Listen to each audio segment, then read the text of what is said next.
Masechet Zvachim, traité Zvachim, Daf Memhe, feuille numéro 45, nous sommes à la feuille 44, 3 lignes avant la fin. Amar Rav Nachman, Amar Rabba Baravoua, Amar Rav. Rav Nachman dit au nom de Rabba Baravoua, au nom de Rabba Lachak et Rabbi El-Hazar, Shama Mishum Rabbi Yossé. On suit la vie de Rabbi El-Hazar, qu'il a rapporté au nom de Rabbi Yossé. Amar Rav Yosef a dit, Il Chetal Imshicha, c'est une règle pour les temps messianiques. Amar le Abaye lui dit, Ela Merata, d'après cela, Kol Shritat Kodashim lo litne. Tout le traité concernant les sacrifices du temple, on ne devrait pas les enseigner. Il Chetalim Shichaou, puisque ce sont des règles pour les temps messianiques. Et là, donc, tu es obligé de dire, de Rosh Vekabel Sachar, que on les enseigne et on recevra une récompense là-dessus. Hachanami ici aussi, des Rosh Vekabel Sachar. On l'a enseigné et on recevra une récompense là-dessus. Rikaminalach. Alors Rav Yosef lui a rétorqué ainsi, j'ai voulu dire, Il Chetal Amali. Qu'a-t-on besoin de dire qu'on suit cette règle, puisque c'est pas pour de nos jours. Ishlachina, une autre version, Amarle, il s'est exprimé ainsi, Halacha Kamina. J'ai voulu dire, pourquoi dit-on qu'il s'agit d'une règle à suivre alors que c'est pour les temps messianiques?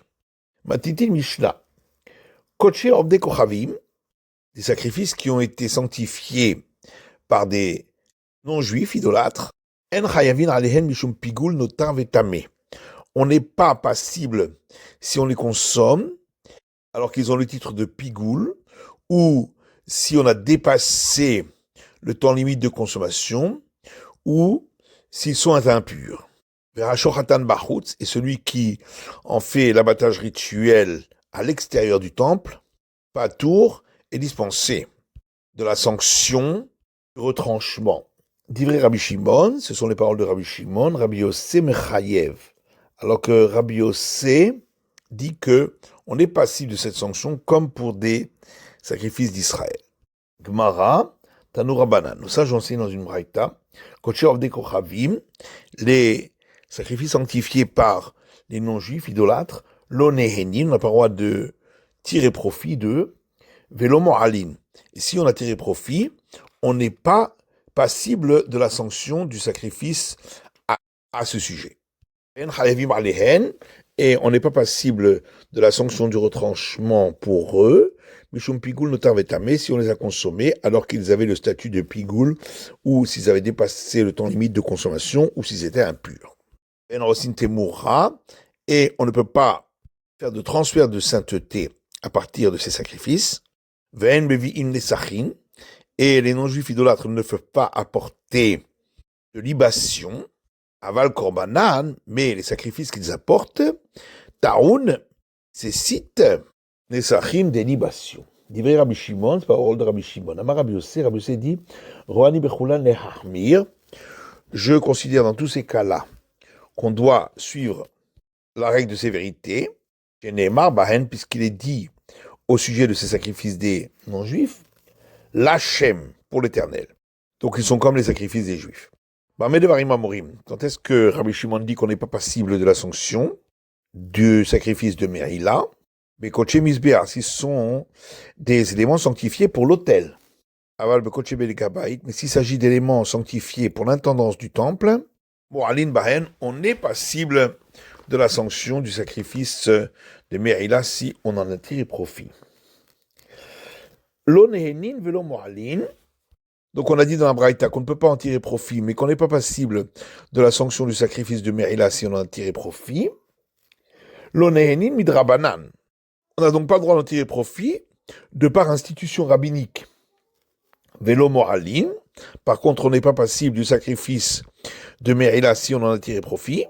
Des gamma Merila het mitrouma. Parce qu'on déduit par similitude des termes, puisque concernant cette sanction du sacrifice de Merila, il est écrit le terme faute, comme pour le prélèvement au prêtre, de Mitrouma Ketiv Bene Israël. Or, pour le prélèvement au prêtre, il est écrit les enfants d'Israël, pour dire que seuls les enfants d'Israël peuvent effectuer ce prélèvement, et le Rav de Kochavim, mais non pas les non-juifs idolâtres. Donc, pareil pour cette sanction le Meila n'est pas valable pour les sacrifices des non-juifs idolâtres. Et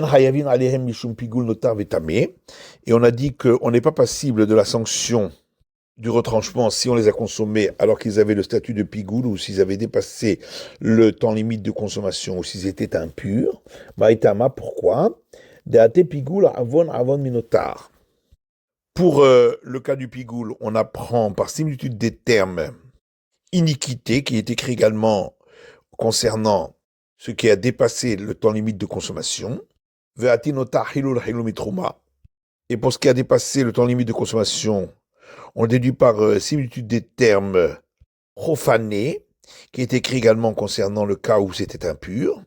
Ou betuma, or dans le cas où c'est impur, Ketiv, il est écrit Béné Israël, les enfants d'Israël. De là, on déduit que c'est seulement pour les sacrifices des enfants d'Israël, velo avdei kochavim, mais non pas ceux des non-juifs idolâtres. Et on a dit dans la Braïta qu'il n'y a pas de transfert de sainteté à partir de ces sacrifices des idolâtres. Braïtama, pourquoi?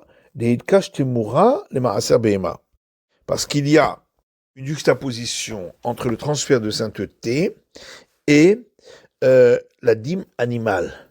Maaser Behema, il cache le Maaser Dagan. Or, la dîme animale a été juxtaposée à la dîme des céréales. Au Maaser Dagan, qui est Béné Israël. Et pour la dîme des céréales, il est écrit les enfants d'Israël, lo avdei kochavim. Et donc, pas les non-juifs. Et donc, ici aussi, ça ne s'applique pas au sacrifice des non-juifs idolâtres. Et la Gemara demande Vechidavar alamed beekesh roser ou menamed beekesh. Mais est-ce que quelque chose qui a été déduit par juxtaposition peut-il ensuite permettre de déduire à partir de lui par une autre juxtaposition? Et on répond Maaser Dagan Cholinhu. La dîme des céréales n'est pas quelque chose de consacré du temple, mais du profane. Et c'est pourquoi, pour le profane, on peut déduire par deux juxtapositions suivies. La Gemara demande ça va seulement d'après celui qui dit qu'on va d'après celui duquel on déduit. Et là, mais d'après celui qui dit qu'on va d'après celui pour lequel on fait la déduction. Or ici, il s'agit de quelque chose de consacré pour le temple. Qu'est-ce qu'on va dire?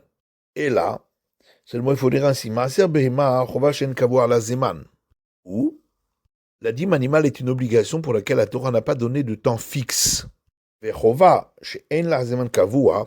Or, toute obligation qui n'a pas de temps fixe, Israël m'a été, c'est seulement les enfants d'Israël qui apportent cette obligation et non pas les non-juifs idolâtres. On a vu dans la Braïta que les non-juifs idolâtres n'apportent pas de libation. Nos Rabbanan, nos sages ont enseigné dans une Braïta, Ezrach, c'est écrit concernant libération le terme citoyen. Ezrach mevi nesachim, ve'en avdei kochavim mevi nesachim. De là, on apprend que seul le citoyen, donc l'enfant d'Israël, apporte de libation, et les non-juifs idolâtres n'apportent pas de libation. J'aurais pu croire que son sacrifice d'Holocauste ne nécessite pas de libation comme accompagnement. Talmud Lomar, c'est pourquoi il est écrit dans ce passage le terme kacha, ainsi, pour nous apprendre que dans ce cas-là, effectivement, on apporte une libation. Amar Rabbi Yossé, on a vu que Rabbi Yossé a dit Rohani bekulan leachmir. Dans tous ces cas-là, je suis le chemin de la sévérité. Et lorsque on a dit selon Rabbi Shimon qu'il n'y a pas la sanction du sacrifice de Meïla pour celui qui en tire profit, c'est seulement pour ce qui est sanctifié pour l'autel, et non pas pour ce qui est sanctifié pour l'intendance du temple. Maïtama, la Gemara dit pourquoi? Kassavar, qui gamra Meïla, haetred mitrouma, c'est parce qu'il pense que lorsqu'on a fait la déduction par similitude des termes, faute qui est écrit et pour la sanction de la Meïla et pour le cas du prélèvement au prêtre, d'Oumer de Trouma. On fait donc la comparaison avec le prélèvement au prêtre des Kaddisha Kedushat Hagouf, qui est sanctifié, une sanctification de par elle-même. Par contre, la sanctification pour l'intendance du temple, qui est une sanctification de la valeur, cette règle ne s'appliquera pas. Nous Rabbanan, nos sages ont enseigné dans une braïta. Dam Shenitma, du sang de sacrifice qui est devenu impur, Zerako Beshogeg Hurtsa. On a fait l'aspersion sur l'autel involontairement parce qu'on ne savait pas qu'on ne devait pas la faire. C'est agréé. Mais si c'était volontairement, on savait qu'il ne fallait pas le faire. Ce n'est pas agréé. Dans quel cas dit-on cela? Beyachid, lorsqu'il s'agit du sacrifice d'un particulier. Aval, Betsibour, mais s'il s'agissait d'un sacrifice du public, Ben Beshogeg, Ben Bemezid, que ce soit dans le cas où ça a été fait involontairement ou volontairement, Hurtsa, c'est agréé. Ou Be'ovde Kochavim, et s'il s'agit de sacrifice des non-juifs idolâtres, Ben Beshogeg, Ben Bemezid, Hurtsa. Que ça a été fait involontairement ou volontairement, ce n'est pas agréé. Amroa Rabbanan Kamel Rav Papa. Les sages ont rapporté cet enseignement devant Rav Papa, et on dit Keman, comme qui va cet enseignement? Des lots que Rabbi Yossé, pas comme Rabbi Yossé. Des Rabbi Yossé, car si c'était Rabbi Yossé, Amar Bechulan Nero l'Armir. Voilà que lui a dit dans tous les cas, pour les sacrifices des non-juifs, je vais dans le sens de l'interdit. Et donc, on considère que c'est comme les sacrifices des enfants d'Israël. Donc, pareil, pour le fait d'être agréé. Amalou Rav Papa leur a dit, Afiloutem Rabbi Yossé. On peut même dire que ça va comme Rabbi Yossé. Shaniata, mais là-bas, c'est différent concernant l'aspersion du sang impur. D'Amar, car le verset a dit concernant le fait d'être agréé, Lahem, le terme pour eux, Lahem ve'lo des Kochavim. De là, on déduit que c'est seulement pour eux, pour les enfants d'Israël, et pas pour les non-juifs idolâtres. Amad Ravuna Bered Rav Nachatan Rav Papa, Ravuna fils Rav Natan dit Rav Papa. Et la Merata, mais alors dans ce cas-là, Asherhem Magdishim, concernant l'obligation de ne pas consommer lorsqu'ils sont impurs, il est écrit à ce sujet que eux sanctifient. Est-ce